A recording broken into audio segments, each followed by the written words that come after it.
Welcome everybody to our show. This is Custom Fab Garage on our channel Octane TV on YouTube. Make sure you go down below and hit that subscribe button, and on top of that, make sure that you hit the notification bell so that you can get all the new content that comes out weekly and even every day.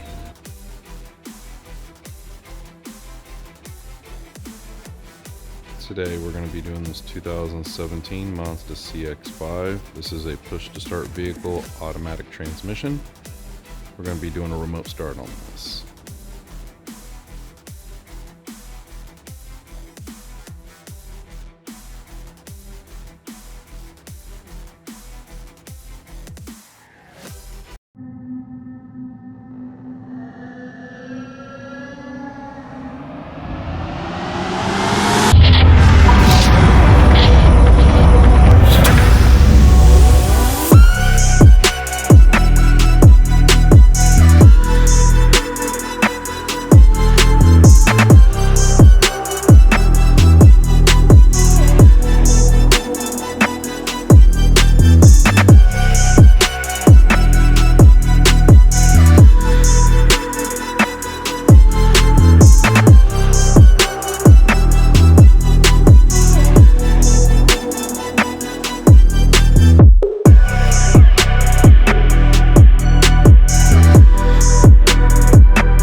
These are the parts that we're going to be using: MA3 T-harness, DC3 for the brain.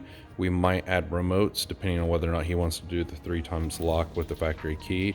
So I'm going to give him that option. If we do add remotes, we're just going to add the normal 4-button remotes.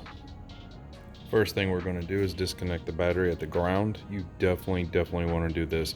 This is one of the only vehicles that prompts you multiple times to disconnect the battery while you're unplugging the harness.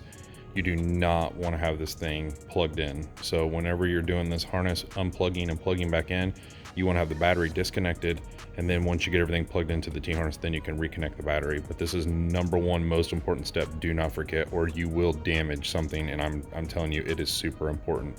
So right now we're going to disconnect that negative. This is the T-harness right here. This is what we're going to be plugging in.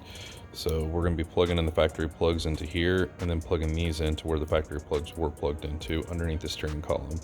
And this is going to plug into our DC3 right here. So everything right here is going to plug into the DC3, and then factory plugs from the Mazda will plug into here, and then where those plugs were plugged in, we will plug these into that unit right there, that actual module.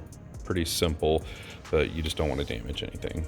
So on the previous models, you had to remove all this. What I'm going to do is, to make things easier, is I'm just going to remove these bolts underneath here for the steering shroud and take the steering shroud bottom piece out so that we can just plug into this module back here, versus taking all this stuff out that you don't really need to do. I found that on the older ones, like the 12, 13, 14s, it is a nightmare to get all this stuff off. So the best thing to do is just take the shroud off from the bottom, and once we get that shroud off from the bottom, we can get right to that plug. It's super easy to get to. And those are the bolts right there. All of them are going to be with the Phillips head, so you're just going to take all those out, and then that will get us where we need to be. Here's the steering shroud out. This little bad boy right here, so you want to make sure you pull like this. Don't pull down. If you do, you'll snap that bad boy off. So there's that. You only have to remove 2 screws, one there, and there's the 2 screws right there. And then underneath here is where this lovely module is right there. Those 2 plugs are the ones that you want to unplug and plug into your T-harness.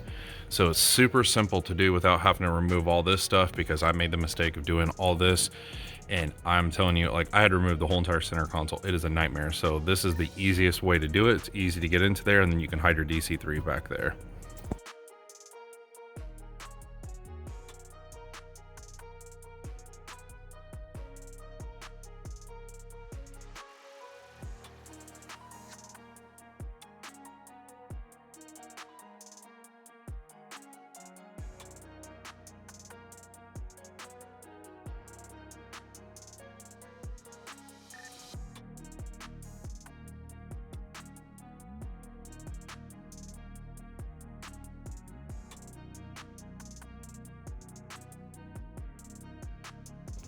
Okay, here's our two plugs right here that we unplugged from the brain up here, or module, whatever you want to call it. I plugged, those are our aftermarket ones, and then our T harnesses right here is plugged into there.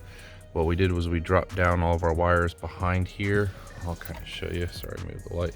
But we dropped all the wires down here to the back, and then we're gonna go ahead and put the DC3 in this corner up here so we can zip tie it so it's accessible to get to, so we don't have to keep taking this down if we ever have to get to anything or take the dash off. We can just go up to there. So next thing we're gonna do is we're gonna plug our DC3 into these plugs right here, and we're gonna go ahead and program it. I've already programmed the vehicle information onto the DC3 from the computer. Now I actually have to program the key cloning onto the DC3 from the vehicle itself. That way, that's what the DC3 does, is it clones all the information for the vehicle so that way it can remote start.